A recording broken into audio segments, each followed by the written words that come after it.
कुछ इठलाती कुछ कह जाती, ये जिंदगी ही तो है। किधर से गुजरे थे, कहाँ कहाँ भटके थे। कुछ भिगो गए थे, कुछ छूकर निकल गए थे। कुछ रुला गए थे, कुछ बहा ले गए थे। आओ गाते हैं तराने अनुभवों की दुनिया के। नमस्कार दोस्तों, आप सबका स्वागत है national institute of social defence और ministry of social justice and empowerment, government of India, media for community foundation New Delhi और पीपल्स इनिशिएटिव लखनऊ के संयुक्त तत्वाधान में वरिष्ठ नागरिकों द्वारा प्रस्तुत इस खास कार्यक्रम श्रृंखला अनुभव लखनऊ में, जिस प्रोजेक्ट को कंसीव और डिजाइन किया है डॉक्टर आर श्रीधर, श्री आलोक वर्मा जी और श्री अरविंद नारायण मिश्रा जी ने। रेडियो कोऑर्डिनेटर हैं अरविंद नारायण मिश्रा जी और प्रोडक्शन कोऑर्डिनेटर हैं कुश त्रिपाठी। दोस्तों, कार्यक्रम में प्रवेश करने से पहले मैं एक बार आपको एक टोल फ्री नंबर बताना चाहूंगी जो हमारे सीनियर सिटीजन्स की मदद और सपोर्ट करने के लिए है। आप इस नंबर का इस्तेमाल सुबह 8 बजे से रात 8 बजे के बीच में कर सकते हैं। यदि आपको किसी प्रकार की मदद और सपोर्ट की जरूरत है तो आप इस टोल फ्री नंबर 14567 पर कॉल कर सकते हैं। एक बार फिर से नंबर रिपीट कर देती हूँ, आप चाहें तो इसे नोट भी कर सकते हैं।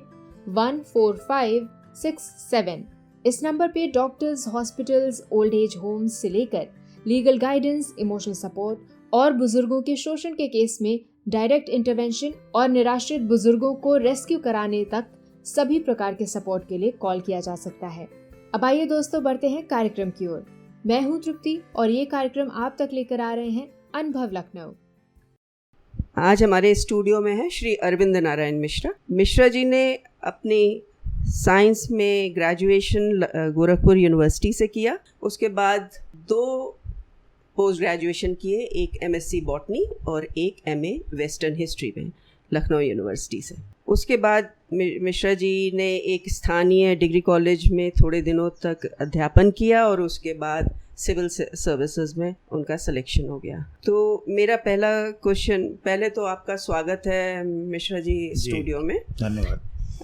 आपसे मेरा पहला प्रश्न है कि सिविल सर्विसेज के एग्ज़ाम में आपने पहली बार में ही क्वालिफाई कर लिया था। तो लोग ये कहते हैं कि आजकल एग्ज़ामिनेशन अधिक टफ हो गए हैं और उसमें थोड़ा सा कम टफ रहे होंगे, ऐसा लोगों का मानना है। आपके इस बारे में क्या विचार है? मैम, पहले तो मैं आपका धन्यवाद दूं कि आपने आज स्टूडियो में एक यात्रा के अनुभवों के लिए आमंत्रित किया, शेयर करने के लिए आपका मैं शुक्रिया अदा करता हूं।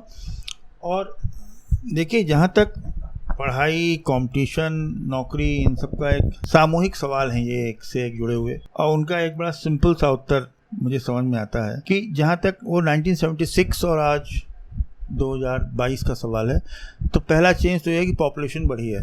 तो उस समय अगर सिविल सर्विसेज के यूपी के एग्जाम में 4 लाख लोग बैठते थे तो अब 8 लाख लोग बैठते हैं। पॉपुलेशन करीब डबल हो गई है। हाँ, तो कंपटीशन उतना जरूर बढ़ा है in terms of number. But आप भी रही हैं, एकेडमिशियन रही हैं, आप जानती हैं कि हर कालखंड में 10% बच्चे पढ़ने में तेज होते हैं जी, और कंपटीशन वगैरह उन्हीं के बीच में होता है। तो चाहे 2.5 लाख बच्चे, 3 लाख बच्चे बैठेंगे तो उसमें भी सीरियस स्टूडेंट जो होंगे बैठने वाले 50,000, 1 लाख बच्चों में कंपटीशन होगा। आज 10 लाख है थोड़ा सा, तो कंपटीशन मोर और लेस उसी तरह का होता है।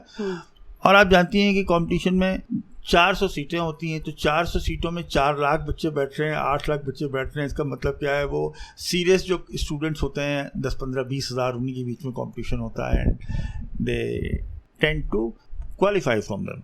इसमें बस केवल एक बात मैं कहना चाह रहा था, जो बात तब भी वैलिड थी अब भी वैलिड है, कि जिस तरह के कंपटीशन होते हैं, आप इस तरह सोच के देखिए कि मान लीजिए प्रदेश में 14 यूनिवर्सिटी थी उस समय और 1000 डिग्री कॉलेजेस थे, उनके टॉपर्स होते हैं, तो करीब 10-12 हज़ार टॉपर्स ही एग्जाम में बैठते हैं जी। तो वो 12,000 टॉपर्स में अगर 30-40 लोगों को इसका सिलेक्शन होना है, तो मेरे ख्याल से एक टॉप करने वाले लोगों में भी कुछ और चीज़ें चाहिए जिसके भी which helps you clear the competition. तो इसमें 2 बातें हैं कि ये कंपटीशन जो होते हैं, चूँकि 4-5 सब्जेक्ट का आपका इवैल्यूएशन होता है, तो अगर आप एक सब्जेक्ट के एक्सपर्ट है, बाकी 4 में आपकी गति ठीक नहीं है, तो आपका सिलेक्शन नहीं होगा। इत्तेफाक से मैंने, चूँकि आपने जैसा इंट्रोड्यूस किया था, मैंने एमएससी किया था और एमए किया था, तो मेरा आर्ट्स और साइंस के बीच में एक बैलेंस था। तो वो जो पेपर होते हैं 4, जिसमें कुछ आर्ट्स के होते हैं कुछ साइंस के होते हैं, उनके बीच में we were able to strike a balance and make a balance so that it works. Number 1। Number 2 बात आपको बताएं मैम कि बहुत ज़रूरी इस बात की है कि जब आप कोई काम करने निकलें तो आपको अगर सक्सेसफुल होना है तो आपको जान लड़ा के तैयारी करनी होगी। और जान लड़ाने का मतलब मैं कह रहा हूँ एक्चुअली जान लड़ानी पड़ेगी आपको, उसमें कोई उसका शॉर्टकट नहीं है।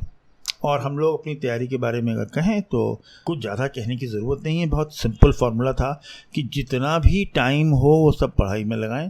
कोई भी पढ़ाई के अलावा की एक्टिविटीज़ को एंटरटेन नहीं करना चाहिए। आप 14, 15, 16 घंटे की एक्टिविटीज़ पढ़ाई की जो भी आदमी एवरेज इंटेलिजेंस का अगर करेगा, 1 साल किसी इम्तहान के लिए बैठेगा तो उसके सिलेक्शन की पॉसिबिलिटी 80-90% हो जाएगी। फिर देखिए थोड़ा सा तकदीर का तो जोर होता ही है, लेकिन ये जान लड़ा कि जो भी आदमी पहले भी बैठते थे अब भी बैठते हैं सब, तो हालात कोई ख़ास मौलिक रूप से नहीं बदले हैं। थोड़े बहुत ये संख्या बढ़ गई, सिलेबस बढ़ गया, इन्फॉर्मेशन ज़्यादा आने लगी, अब इन्फॉर्मेशन डिसैमिनेशन ज़्यादा होता है, एक्सचेंज ज़्यादा होता है, इतना ही फ़र्क है। नहीं तो जैसे अब तो चूँकि इन्फॉर्मेशन सारी डिजिटाइज्ड हैं तो डिजिटल इन्फॉर्मेशन मिलना ईजियर है। जी। उस वक्त के जो आपकी पढ़ाई थी उसके लिए आप लोग जो एफर्ट करते थे वो क्या एफर्ट होते थे? बहुत थे, लाइब्रेरीज जाते थे, थोड़ा स्कोप भी जीके का कम था और किताबें थी वो I still remember Maniram Agarwal और ओपी खन्ना की जनरल नॉलेज की किताबें थी, डाइजेस्ट आते रहते थे। बहुत सारी मनोरमा सक्सेस वो कंपटीशन मास्टर लगातार पढ़ना पड़ता था। कुछ चीज़ें देखने के लिए आपको रोज़ लाइब्रेरी जाना पड़ता था। आजकल के बच्चों के लिए लाइब्रेरी जाना बहुत ज़रूरी नहीं रह गया है।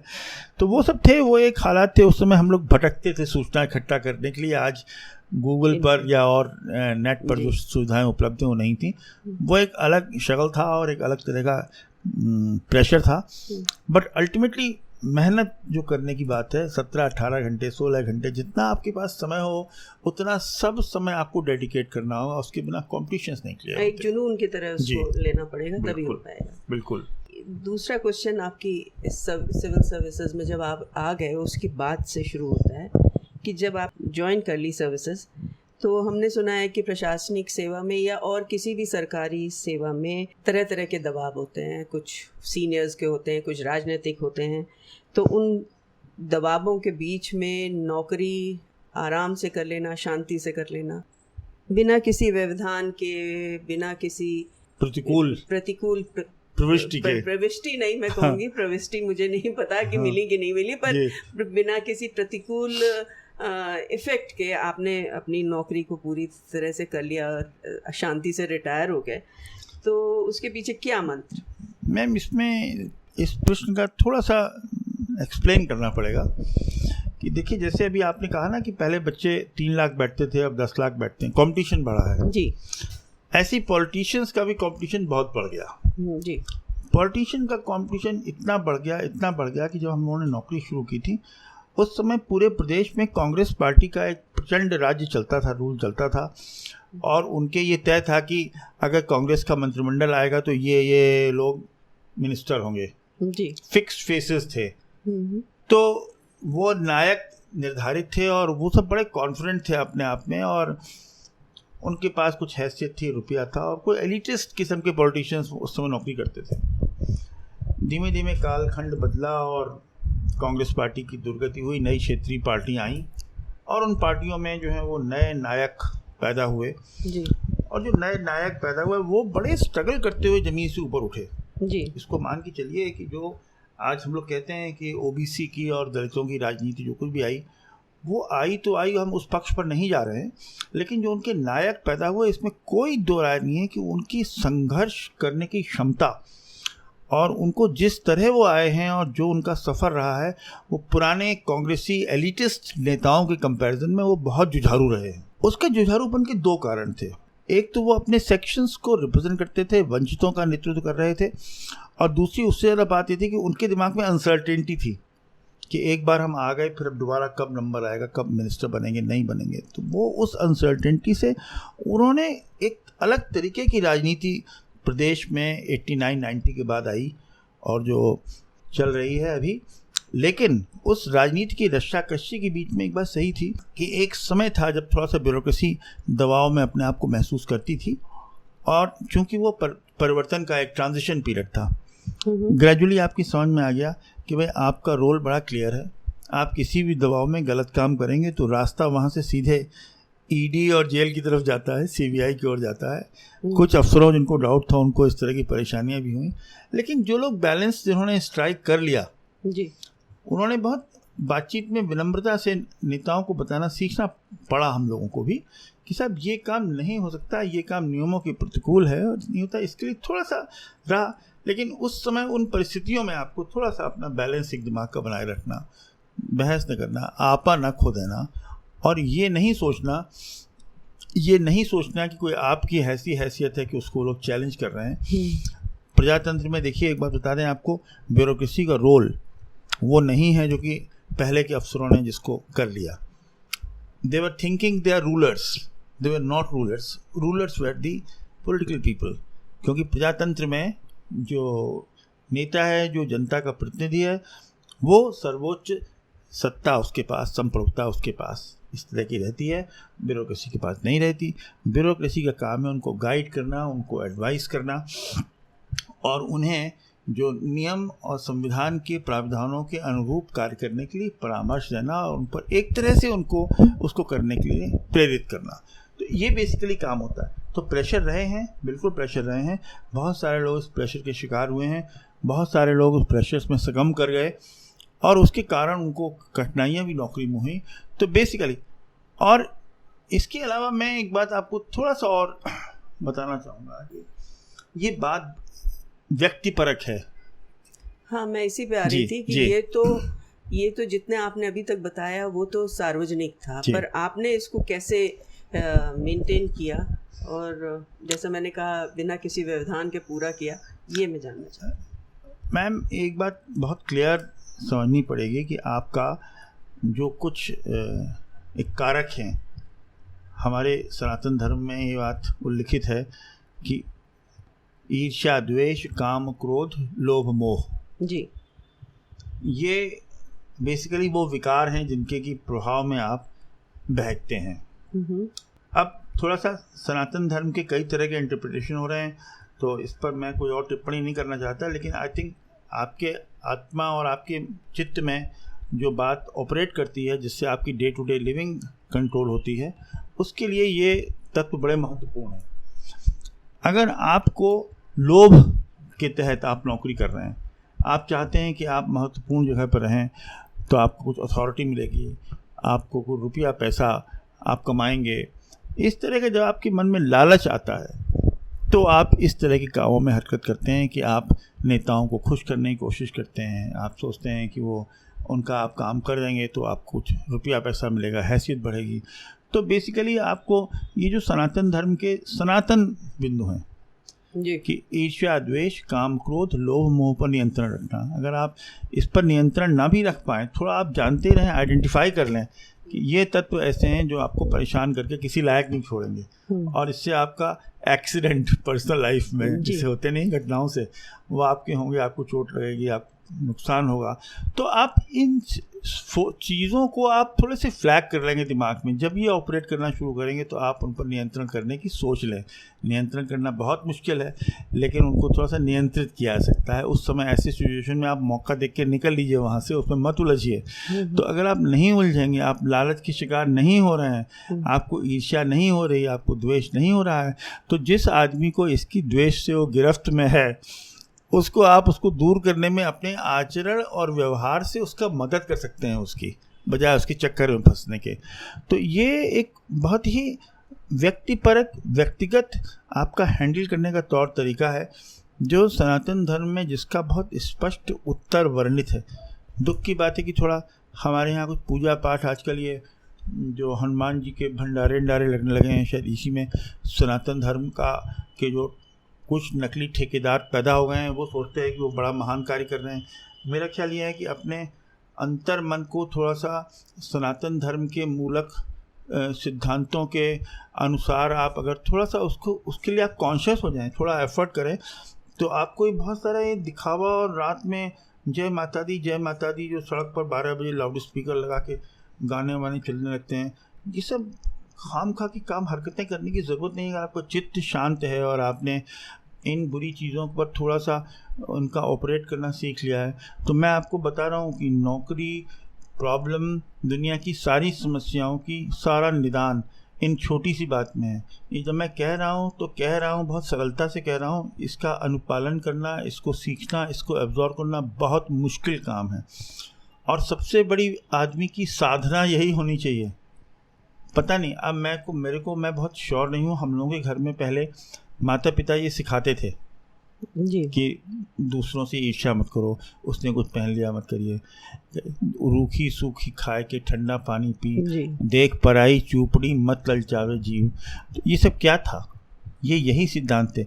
मेरे को नहीं पता। अब आजकल बच्चे, अपने माँ बाप जो हैं बच्चों को देख रहे हैं, 4 साल के बच्चों को वीडियो बना के उसको टिकटॉक सिखा के वीडियो पर अपलोड कर रहे हैं।